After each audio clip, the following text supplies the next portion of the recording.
Balik na mga kapuso din sa GMA Regional TV Live atong kumustahon ni mahigayuna ang kampanya kontra COVID-19 sa atong silingang lalawigan sa Bohol. Usa na sabni sa mga lugar nga mopatuman na unya sa General Community Quarantine. Mao atong kumustahon ang mga lakang nga ipatuman sa lalawigan ug paghingusog pa sa ilang kampanya aron dili mo katap kining maong sakit. Makauban nato ning mga higayuna ang gobernador sa lalawigan sa Bohol, Attorney Arthur Yap. Good morning, Governor Yap. Hi Nico, maadjong buntag. Maadjong buntag. Sa tanang mga tigpaminaw, sa atong mga viewers, maadjong buntag sa tanan. Maadjong buntag. Daghang salamat, Gov, sa pagsanong sa among imbitasyon. First and foremost, Gov, kumusta na ang lalawigan sa Bohol sa atong kampanya kontra COVID-19? Well, as of this present moment right now, very well managed pa naman ang sitwasyon dire.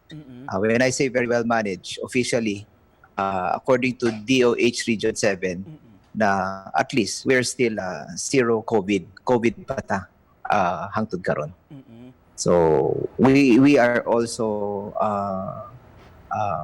we have in motion our curfews, social distancing rules, atong pagsulob ba sa mga face mask, other regulations, ug hangtod karon hinahinay pa natong giabli ang mga nagkalain-lain mga sektor nato diri sa Bohol so that we can manage the return of the economy in Bohol. But still, even as we manage the economy, importante po na at least makontrol nato na di ta matagtan dire and then dili magtakot-takot ang mga tao dire. So that's the situation right now, Nico, sa Bohol. Sa Bohol man to, Gov, na record ang usa sa mga earliest cases katong Chinese national that was still last January, di ba, Gov? So adto, we notice nga murag wala napun-an ang kaso sa inyong probinsya. How did you manage, Gov? Unsay mga measures nga gipatuman?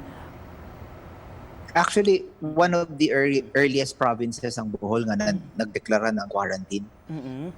The President declared that on, I think that was March 13, I think 13 or 12, no? By the 13th, nag-release na ng community quarantine ng Bohol.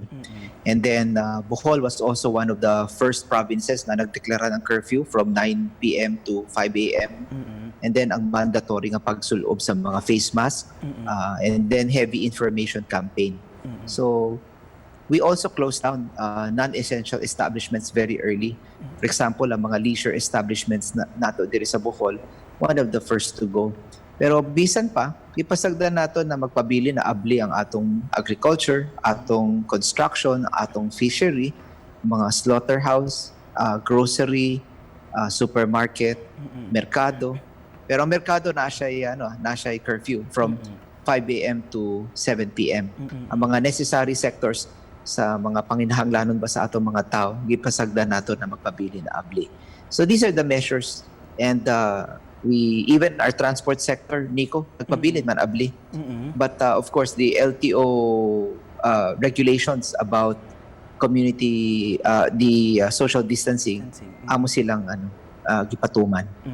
Tungod kay sugod nang niuli ang mga OFWs.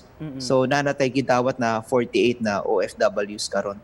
And as far as we're concerned, Nico, I always tell the people here, whether you're positive or negative, the fact is, manage naman ang sitwasyon. Pilarang atong mga gidawat. We only accepted 48. So dugay ta nagpapili na 0. So, bot pasabot, kung posibleng na ay matakdan, mugi ka na sa controlled group na 48. Alright. Tungod kay dugay ta, more than 6 to 7 man tang 0. And then karon na nagpasud ta, sila naman ang atong specific na gipatest. So, we basically know what to look for sa atong mga kaigsuonan dire sa imuhang mga sano ug mga sana na ang atong mensahe nila is kinahanglan aggressive prevention gihapon ta. So ang social distancing, ang pagsunod sa liquor ban, sa atong mga pagpahinlo ba sa sanitation, sa hygiene, curfew, basta kinahanglan mo sunod ta sa kini mga mando, striktuhan nato. Tungod kay para naman sa kaayuhan sa kadaghanan. So that's how we intend to do it.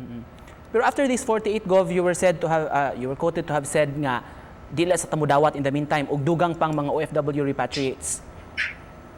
Yes, we are asking for the IATF to strengthen the coordination. Imagine, Nico, ang first 48, we were given just 48 hours to accept the 48 patients. And it was not through a direct communication with the provincial government, Nico. Ang nahitabo, nakitaan ra namo gikan sa Marina ang listahan gikan sa IATF at kitagaan na sila og authority to travel. They are being given an unimpeded and unhampered authorization. Mao nga we are asking the IATF natay obligasyon isip mga local officials diri sa Bohol na natay obligasyon ug responsibilidad sa atong mga katawhan diri na at least nang na maayong atong pag-andam sa pagdawat sa mga returning OFWs tungod kay nikikan sila sa mga hot zones all over the world or bisan pa sa pumugikan sila sa Manila, pumugikan sila sa Sugbo na currently high infection rate area sila. Kinahanglan natin ipahibaw nato na ahead of time, give us some time na atong pangandamo ng mga areas where we will quarantine them. So we're asking for at least 1 week notice. We're also asking for a PCR test. Importante na. Kung sa ako nahibawan, at least ang IATF nisbot na sa atong hangyo na at least kinahanglan PCR test. When it comes to border control, Gov, usasad ka sa stricto yun kayo mipatuman. Gani, a few weeks ago, mikihag yun ka atong duha ka pulis nga na-assign diri sa Sugbo nga nasakpan ninyo nga misakay sa barko, miabot sa barko. Unsa ni update atong nga kaso, Gov? Well, as you know, Nico, we have many stranded brothers and sisters all over. Nasa Region 8, nasa sa Sugbo, mga nasa Northern Mindanao. And then, nakasabot naman nakasabot ta sa ilahang problema o sa ilahang kagustuhan na gusto na nilang muuli. No? We understand that. But, of course, we have to follow certain protocols. Nico, kaibaw naman nimo. This is a 1.4 million population island. O pipilara ang atong mga kahena ready or andam.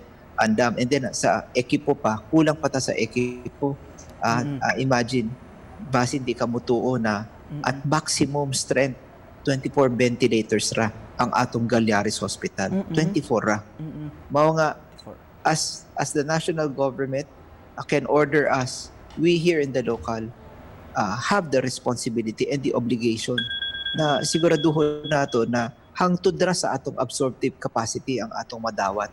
And that's why we're also very strict to the stranded Bolanons in Cebu. We're apprehending them. And we will not hesitate to file the case against them. Gov, arita karong buwan na, Gov, Fiesta month of May sa Bohol og ilado na kayo ang probinsya ini, halos kada adlaw na fiesta. Murag talagsaon ni karong tuiga, Gov, ang selebrasyon sa kapiestahan do naglay kay mga panawagan sa mga Bolanon, Gov. Yeah, as I always say to people, this year, Nico, kinahanglan usbon nato ang style sa pag-celebrate nato. We are not canceling the fiesta. We cannot cancel the fiesta. That is a religious festivity. Kaybaw naman natong tanan. Especially diri sa Bohol, you're a Bolanon yourself. Kaybaw naman nimo ang grabe kalawom ang atong faith bang atong pagtuo sa mga tao. So, what we're doing is we're asking them mag-online celebration na rata sa mga misa. Then magpabili ta sa atong mga panimalay, pwede naman ta magnobina sa atong mga panimalay. But ingon nga nato, kauban ra ang atong household members. Di na ta mangimbita. Tungod kay ba naman nato, mamiss ta dire. Kadunay man ana man ang atong mga naanad na mga estilo nato dire. No, you cannot do that this year. This year, we have to keep it simple. We have to keep it humble. We have to keep it just family-based. Because the truth is, Nico, grabe naman ang nahitabo sa kalibutan. Daghan ang nakasakit, ang mga nangamatay sa atong kauluhan dito sa Manila. We know how many doctors and nurses na ang natakdan, namatay. So, it is in very, very bad form. And against everything that we have been taught to celebrate and be extravagant, this is not the time to celebrate. That is our message here in Bohol. Gov, finally, message nimo sa mga Bolanon, Gov, mga measures pa inyong gipatuman ug sa mga Boholanos pod nga unta nang hangyo ninyo nga nagpanikad unta nga manguli sa probinsya gikan sa laing lugar. Stay put lang sa sila. Thank you, Nico. We understand sa mga gustong makauli diri sa Bohol. Katugod ninyo, and it is our, of course, responsibilidad pud namo og dakong kalipay nato na paulion mo. Of course, we recognize that. But we also want you to understand sa atong mga kaigsuunan na natanggong sa gawas na of course ang sitwasyon nato dire very sensitive ta tungod kay ang kapasidad ng atong lalawigan na moatiman sa mga posibleng matakdan. This is the critical thing. As I said, 250 bed capacity rata sa Galyares, 24 ventilators at maximum. And then limited pa ang atong mga testing kits. Mao nga nang hinaot ko na sa atong mga kaigsuon ng mga natanggong makasabot pud mo sa mga sa sentimento sa atong mga kaigsuonan diri nga naman very strict kinastriktuhan ang positioning ng mga Bolano na kung pwede magpabilin muna sa gawas ang atong mga kaigsuonan. Alright, daghan kayong salamat sa higayon nga gihatag nimo kanamo, Bohol Governor Arthur Yap. Daghang salamat, Nico. Thank you so much, Gov.